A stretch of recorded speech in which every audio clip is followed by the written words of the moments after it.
Hello and welcome to the latest Fellside team midweek reflection. And I've got a reading for us, first of all, from Psalm 77. And this is the writer expressing concerns to God, telling God bluntly, if you will, exactly how he feels. So listen to these words Psalm 77. I cry aloud to God, that he may hear me. In the day of my trouble, I seek the Lord. In the night, my hand is stretched out without wearying.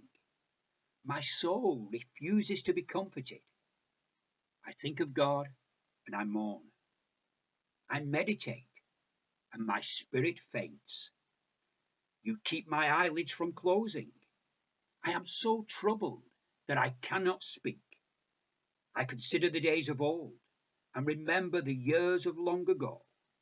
I commune with my heart in the night. I meditate and search my spirit.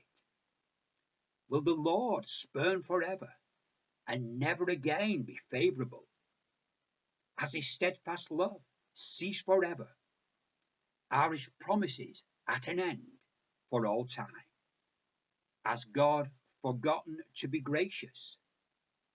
Has he in anger shut up his compassion?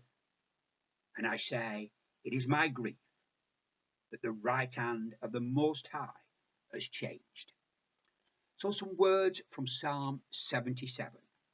And listen to these words from Psalm 13.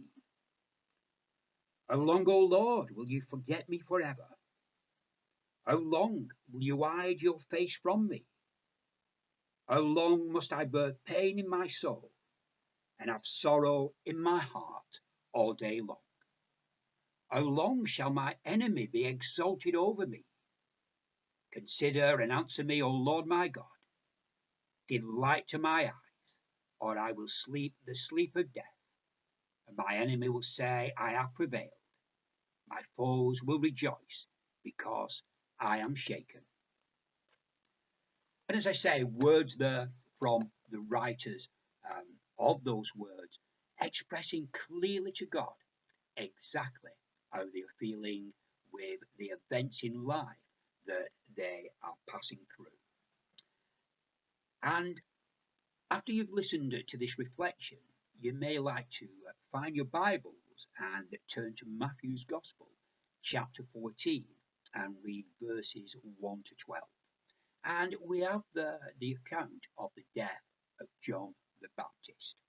And verse 12 of Matthew 14 says this: John's disciples came and took his body and buried it.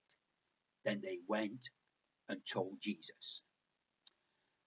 So John's friends, his disciples, traumatized by his death, by his execution, and confusion must have overwhelmed them. And so, having taken care of his funeral, they did something that we would, each and every one of us, do well to copy. And that is, they went to Jesus and they told him. And no doubt, in that meeting with Jesus, they poured out their hearts to him. Just in the same way as those writers of the Psalms poured out their hearts to God about the situation that they found themselves in. And as we listened and read those words from the Psalms, we see that the writer pouring out his heart and clearly telling God how he feels. And so, in many ways, those weren't nice prayers. There was perhaps anger there, and perhaps even those prayers were shouted out to God, and in anger and confusion, the way that the writer was feeling, and so on. So, bearing all that in mind, in the days of lockdown and restrictions, and what we're passing through right now, let's hold all those things in mind. And I'm going to share with you a story now that Jeff Lucas shares in this book, Life with Lucas 3. and this is daily readings throughout the year. And he says this in one of those devotions. He says that sometimes sadness silences his prayers. There are times when he just doesn't feel like praising God because some kind of dark emotional cloud seems to blind him to the things that he should be thankful for. And he says in this article that disappointment seems to short circuit his faith. And it's not so much that he wants to abandon God, it's just that as far as Jeff is concerned, he and God are not talking. And he says that that stalemate can go on for quite a while, much longer than he would like to admit. But he says in the article that he's learning that some of his greatest prayers are when he's just telling God what's upsetting him.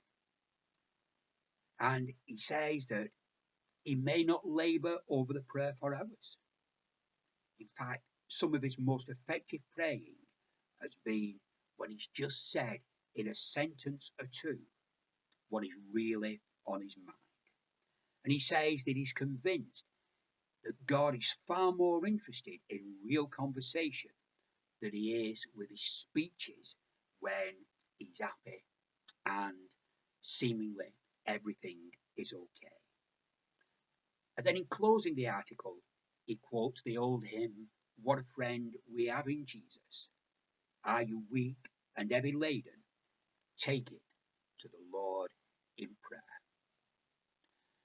And so I'd like to encourage you to do that as these restrictions go on, albeit they have lifted a little bit. But there may be things that we feel down about. Perhaps yourselves, you felt like you don't want to talk to God. And perhaps like Jeff, you can identify with not being on speaking terms with God, that you're actually sulking at him, as it were, because really that was what Jeff was getting at in that article. When we're sulking with God and we don't feel like talking to him because we don't understand what's going on. And of course, in these days of lockdown and restrictions, we've had our disappointments. You know, perhaps someone close to you has died and you haven't been able to attend the funeral. Perhaps there's a wedding in the family that's been cancelled. It will now take place next year.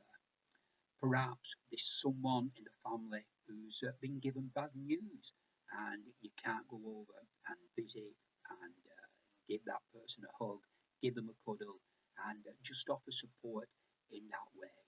And sometimes, you know, we've perhaps laid awake at night and all these things have been churning round in our minds and we can't sleep. And if you feel like that, I just want to say that God is big enough for you to shout at him. And perhaps you've felt like Jeff and you've not wanted to talk. Perhaps you've not been praying as you should. But perhaps I can encourage you to take a leaf out of the psalmist book and just to vent those feelings at God. He's big enough. He can take it. Tell him exactly how you feel. And as you do that, perhaps just in a sentence or two, as Jeff has said in that article, perhaps it's in those times that you begin to grow closer to the Lord again.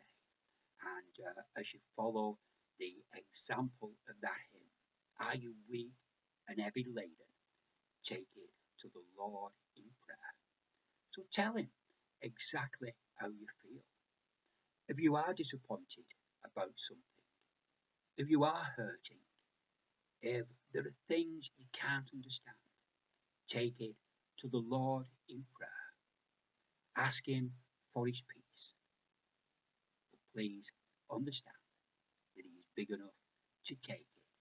Shout, rant, even rave at him. He will take it and restore that relationship. In any relationship, we need to be honest. We need to say how we're feeling, and we need to do that in our relationship with the Lord as well.